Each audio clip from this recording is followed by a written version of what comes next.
Bonjour à tous amis dégustateurs, bienvenue pour les vins du week-end, petit week-end tranquille, week-end d'élection. On va partir tout à l'heure là, voir les copains pour regarder les résultats ensemble, même si je suis pas sûr qu'il y ait beaucoup de choses à fêter dans ce contexte un peu international, pas très, comment dire, pas très encourageant, on va dire ça comme ça.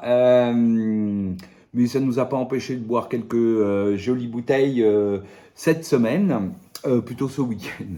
À commencer par ça, ce Châteauneuf-du-Pape de l'ami Guigal, c'est le millésime 2019. Donc bouteille que j'ai rentrée, j'ai pas eu l'occasion de goûter encore.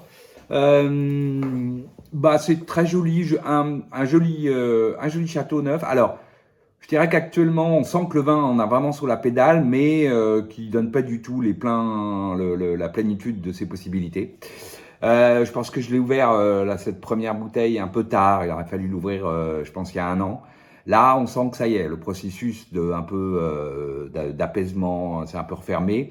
Même si on retrouve un très joli nez, cassis, prune, tout y est, hein, les notes d'épices plutôt réglissées, la pointe de garrigue, herbes séchées, un fond plutôt amande au départ, puis un peu cacao. C'est surtout en bouche qu'on voit que c'est très joli. Une bouche charpentée, droite, tout y est. La concentration avec des tanins soyeux, la profondeur, la fraîcheur, mais sans débordement. Une finale, allez, oui, un peu puissante, très léger alcool, mais vraiment très léger.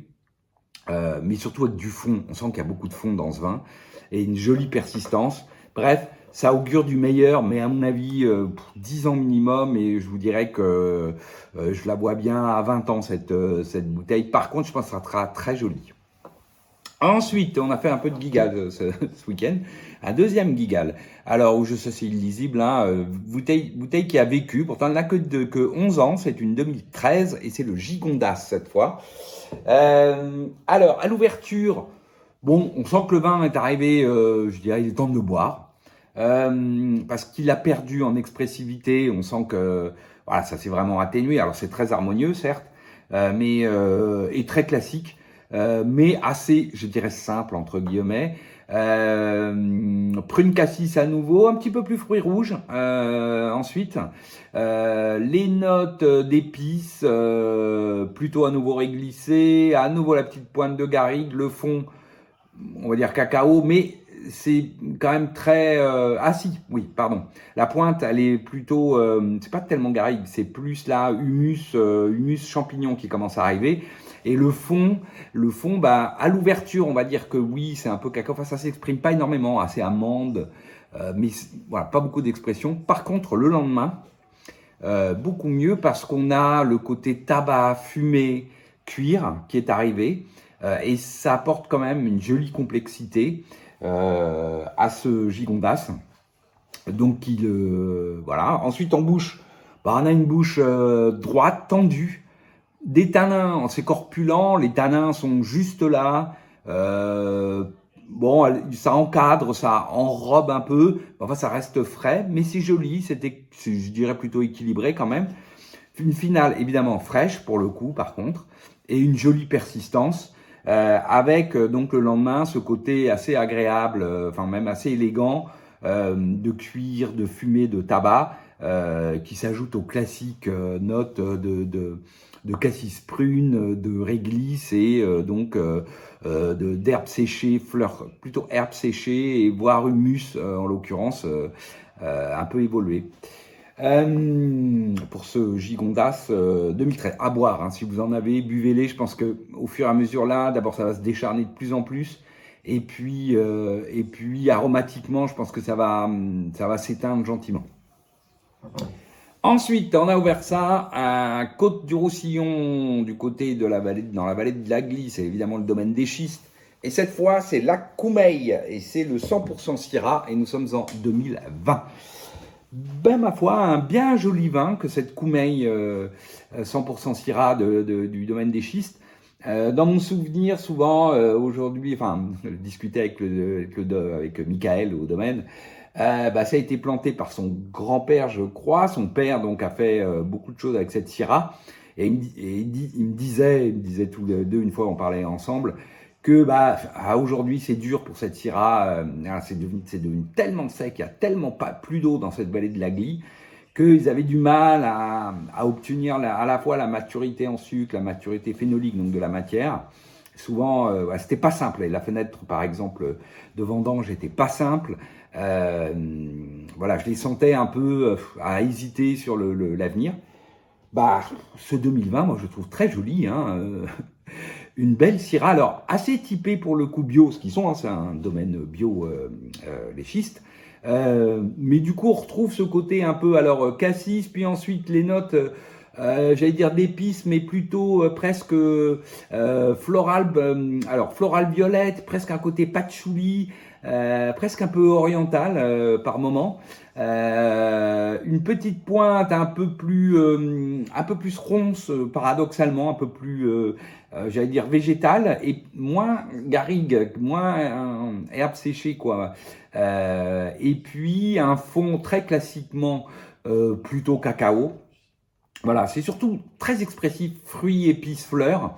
Voilà, belle bouche, alors corpulente, voire charpentée, droite, jolie fraîcheur, beau tanin soyeux qu'enrobe ça, c'est à la fois profond, c'est frais, il y a une légère friandise dans la finale avec une jolie persistance. Bref, vraiment un joli vin que cette Syrah, très fruits-fleurs avec une belle structure. Enfin, voilà, on n'a pas l'impression que le vin ait souffert d'un manque d'eau particulièrement, alors que pourtant en 2020, il n'y en a pas eu beaucoup de l'eau dans la vallée de la Glie. Ensuite,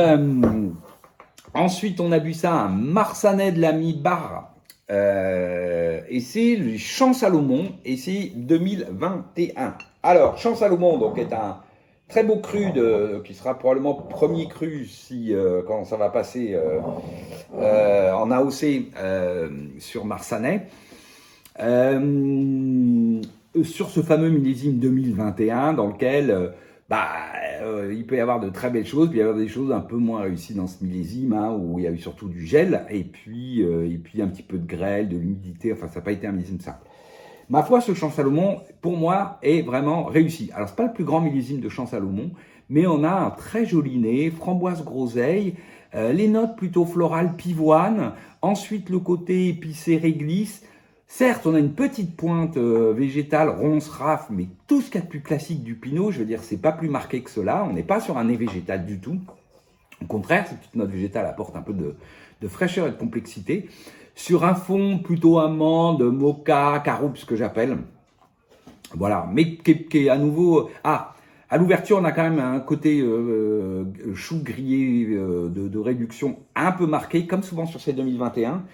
C'est clair que le lendemain, c'est plus qu'une légère trace agréable en fond, qui ne vient pas du tout gâcher les fruits, les arômes fruités et floraux. Ensuite, on a une jolie bouche, fraîche certes, mais on a des tanins de belle densité qu'enrobe ça. C'est droit, c'est même frais, on va dire, mais pas vif. Petit regain de puissance en finale, c'est surtout plein. Comme souvent Champ Salomon, c'est souvent avec c'est une jolie densité, ce qu'on retrouve ici, un peu d'épaule, de la densité, c'est presque charpenté. Alors, voilà, on sent qu'il y a du vin là-dedans. Finale avec donc ce petit regain de puissance, jolie persistance, framboise groseille, les notes pivoine, le petit côté un peu réglissé, ce fond léger mocha caroube et évidemment grillé chou d'une légère réduction qui subsiste, mais qu'apporte ce petite complexité agréable.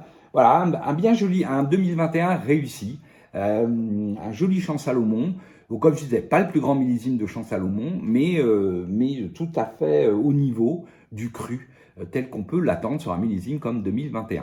Et puis pour finir, Zouk. On a rebu un 2019 tout à l'heure ce midi. Cette fois, c'est un Saint-Joseph de Cuilleron, Yves Cuilleron, et c'est les Serines.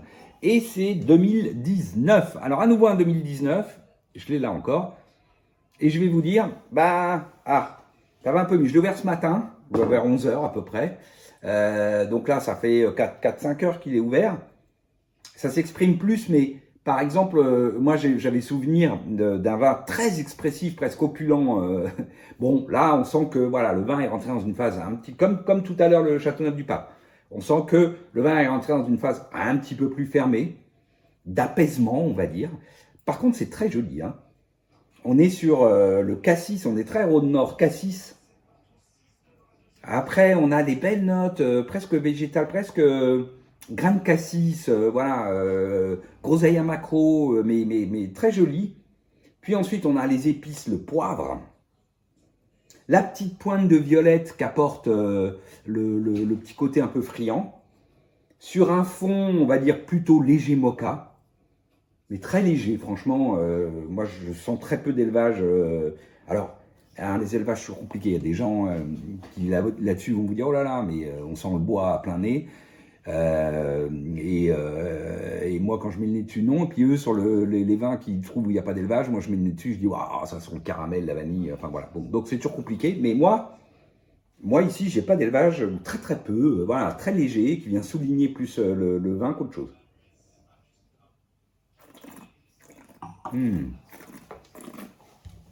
On a quand même une très jolie bouche. Quand même un sacré millésime. Ce millésime 2019. Quelle que soit la région. Waouh. C'est quand même très très agréable. Alors une bouche, on va dire plutôt charpentée, droite, fraîche, magnifiquement enrobée de tanins soyeux et qui a une belle densité. C'est très friand, avec un petit côté acidulé, voilà, on est sur cassis acidulé, les jolies notes de violette, la petite pointe de réglisse par moment aussi, de poivre, de réglisse, sur ce fond léger mocha, belle finale, friande, acidulée, voilà, avec cette petite fraîcheur très agréable, alors que le vin, là, j'ai pas remis au frigo, aujourd'hui il fait beau, hein, enfin il fait beau, un week-end où il fait beau, il pleut pas ici sur la région parisienne, il doit faire ouais, allez, 25-26 degrés, donc la bouteille elle est restée dehors toute la journée, donc elle doit être à 22, un truc comme ça. Dans la maison, il fait combien? Je vais vous dire, il fait 24 degrés dans la maison. Donc elle doit être à 23, 24 degrés. Bah, on a un sentiment de fraîcheur. Donc ce qui prouve bien vraiment qu'il y a de la fraîcheur dans ce vin. Voilà, c'est très joli. Moi j'aime beaucoup. De toute façon, c'est un cru que j'aime bien généralement, les Serines. Et sur ce millésime 2019, franchement, c'est très joli. Alors par contre, si vous en avez, ça se boit, la poivre, regardez, je prends un certain plaisir. Mais je pense qu'il en a encore sous la pédale. Et à mon avis, si vous n'en avez pas beaucoup, gardez-les. Encore 3-5 ans, à mon avis, il va y gagner en délié, en complexité. Et ça sera une très très jolie bouteille. À mon avis, au-dessus de son niveau attendu. Voilà. Allez, sur ce, je vous souhaite à tous une bonne fin de journée. J'espère que vous avez été votés. Et puis, je vous dis à la semaine prochaine. Salut.